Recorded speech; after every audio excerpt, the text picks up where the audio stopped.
Hello दोस्तों, कल के वीडियो में हमने आपको प्रतिलोम त्रिकोणमितीय फलन के कुछ सूत्रों के बारे में जानकारी दी थी। आज हम आपको उसी के आगे पुनः कुछ सूत्रों के बारे में बताएंगे।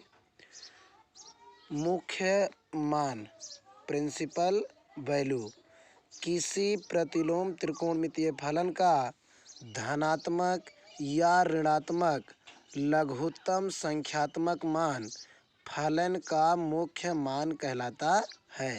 यानी कहने का मतलब धनात्मक हो या ऋणात्मक हो, लेकिन मान कैसा होना चाहिए? लघुत्तम यानी छोटा होना चाहिए। क्या कहलाता है? संख्यात्मक मान। वही क्या कहलाता है? फलन का मुख्य मान कहलाता है। जैसे अगर हमको दे दिया जाए साइन इनवर्स 1/√2, तो यहाँ पर देखिए इसका मान निकालने का तरीका क्या है। आप अपने आप से मान लीजिए साइन इनवर्स 1/√2 बराबर कितना मान लीजिए? थीटा। क्या मान लीजिए? थीटा मान लीजिए। अब हमें इसी थीटा की वैल्यू निकालना है, तो यहाँ से 1/√2 बराबर क्या हो जाएगा? साइन थीटा हो जाएगा। भाई साइन इनवर्स उधर जाएगा, तो अब साइन थीटा बराबर 1/√2, तो साइन थीटा बराबर साइन कितने अंश का मान होता है? π/4 का मान। यानी थीटा बराबर कितना आ गया? π/4। यानी साइन इनवर्स 1/√2 का जो मान आ गया है वो कितना आया है? π/4 आया है। अगर इसे हम चाहें तो साइन थीटा बराबर साइन 135 अंश का मान अगर हम चेक करें तो भाई साइन 180 - 45 लिख सकते हैं। तो यह आ जाएगा आपका साइन 45 दूसरे चतुर्थांश में जाएगा, परिवर्तन होगा नहीं 180 से संबंधित है, तो ये आपका हो जाएगा इसका मान भी 1/√2। यानी यहाँ से साइन यानी थीटा बराबर कितना आ जाएगा? 135 अंश। इसी प्रकार एक प्रतिलोम त्रिकोणमितीय फलन के एक से अधिक मान हो सकते हैं। इसीलिए फलन का मुख्य मान पढ़ने में आपको जो विशेष जानकारी देनी है, उसका मतलब ये है कि साइन में जो थीटा का मान होता है वो, जैसे अगर हमको दे दिया जाए साइन थीटा बराबर साइन अल्फ़ा, तो जो थीटा का व्यापक मान होता है ये बराबर आपका होता है n π+−1 n इंटू अल्फ़ा।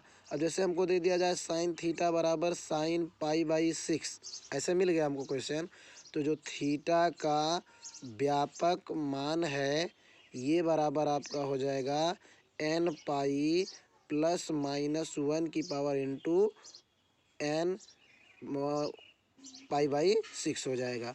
ध्यान दीजिए इस सूत्र की जो उपयोगिता है आपके यहाँ इस समय ज़्यादा है नहीं। पहले ये आपका एक चैप्टर था पूरा, वहाँ पर इसका उपयोग ज़्यादा होता था, लेकिन आपको जानकारी दे रहे हैं हम। इसके बाद जो साइन का न्यूनतम मान होता है वो -1 होता है, और जो अधिकतम मान होता है वो कितना होता है? 1 होता है। भाई चूँकि साइन अगर -π/2 अगर हम इसका मान निकालें तो ये हो जाएगा आपका -sin π/2, और ये बराबर कितना? -1। अगर यही हम पॉजिटिव निकालें साइन π/2, तो ये बराबर आपका कितना आएगा? 1।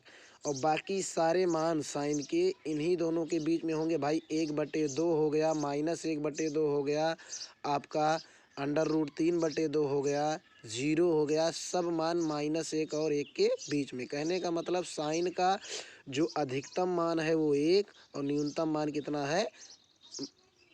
-1। यानी इसका जो परिसर बन जाएगा मानों का वो हो जाएगा आपका -1 से 1 के बीच में।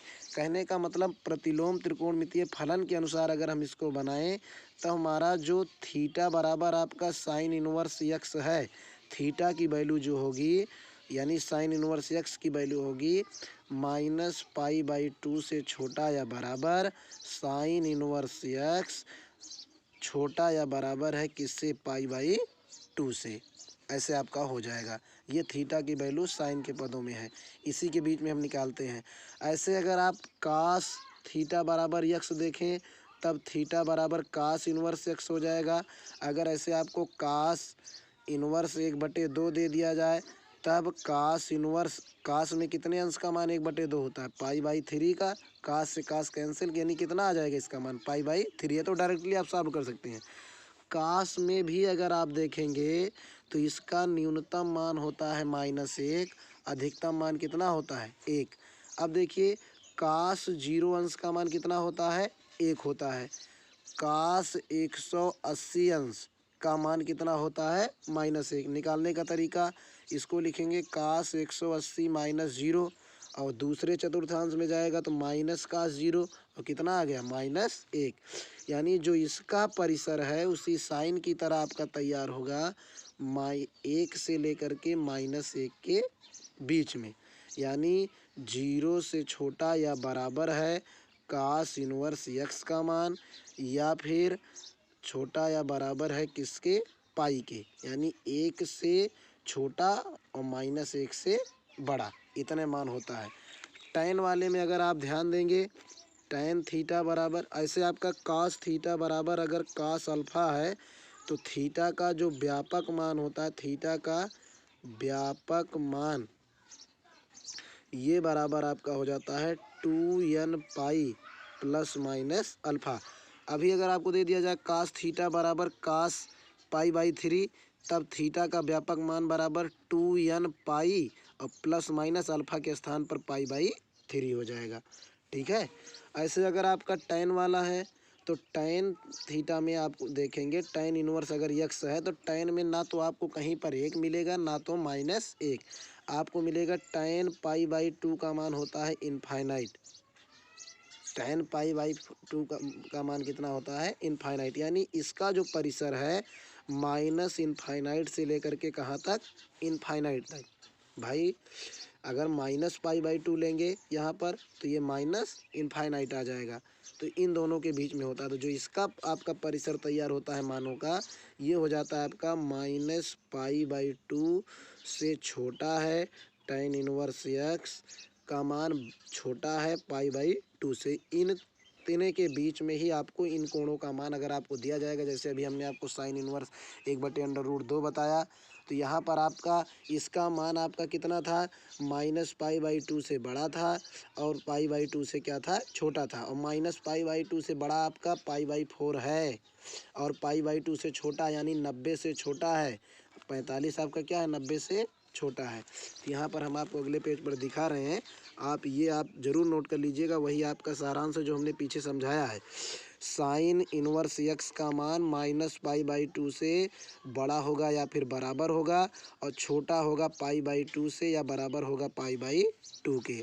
साइन इन्वर्स एक्स बराबर n पाई प्लस -1 की पावर n इंटू अल्फ़ा, यही आपका थीटा बराबर है व्यापक मान जो हमने बताया सूत्र। और वही आपका हमने थीटा यहाँ पर बीच में लिख दिया, क्योंकि भाई साइन इन्वर्स एक्स के स्थान पर कितना लिख सकते हैं? थीटा लिख सकते हैं ना। वही चीज़ आपको यहाँ पर की गई है। ऐसे आपका कास वाला है, कास का मान, कास 0 का मान 1, कास 180 अंश का मान कितना होगा? -1। ये आपका परिसर है। कास इन्वर्स एक्स के स्थान पर हमने क्या कर दिया? थीटा कर दिया यहाँ पर। तो वही आपका थीटा बराबर कास इन्वर्स एक्स है और 2n pi plus minus alpha. -पाई/2 से बड़ा टैन इन्वर्स एक्स का मान या फिर पाई/2 से छोटा, चूँकि इसका मान माइनस इनफाइनाइट से किसके बीच में होता है? इनफाइनाइट के बीच में। अब थीटा बराबर टैन इन्वर्स एक्स, यहाँ पर आप थीटा लिख सकते हैं। अब इसका मान हो जाएगा -पाई/2 से छोटा, बड़ा, या फिर पाई/2 से छोटा। ये आपका है सूत्र। इतने में आपको मान निकालना रहेगा। जैसे अगर हम आपको दे दें कि कास इन्वर्स 1/2 का मान ज्ञात कीजिए। कास इन्वर्स 1/2 का मान ज्ञात कीजिए। क्वेश्चन से आपको समझ में आएगा जो ऊपर बातें बताई गई है। तो कास इन्वर्स 1/2 बराबर आप अपने आप से क्या मान लीजिए? थीटा। इसी थीटा का मान निकालना है। अब कास इन्वर्स 1/2 बराबर थीटा है, ये कास इन्वर्स उधर जाएगा तो कास थीटा बराबर 1/2। यहाँ से कास थीटा बराबर कास में कितने अंश का मान होता है? 1/2 पाई/3। यानी यहाँ से आपका हो जाएगा थीटा बराबर पाई/3। यही अगर आपको थीटा का व्यापक मान पूछ रहा हो, थीटा का व्यापक मान, तब आपका कास वाला सूत्र कितना है भाई, 2n pi plus minus alpha. ये हो जाएगा आपका 2n पाई और अल्फ़ा का मान कितना है प्लस माइनस पाई/3। सीधे यही आपका उत्तर हो जाएगा। तो इस प्रकार से हम जो है जितने आपके शुरू में सूत्र थे जो आगे उपयोग होंगे, हमने आपको प्रतिलोम त्रिकोणमितीय फलन के ज़्यादातर सूत्रों के बारे में बता दिया है। अब हम आपको आगे कल से प्रश्नावली के एक एक क्वेश्चन के बारे में बताएंगे। धन्यवाद।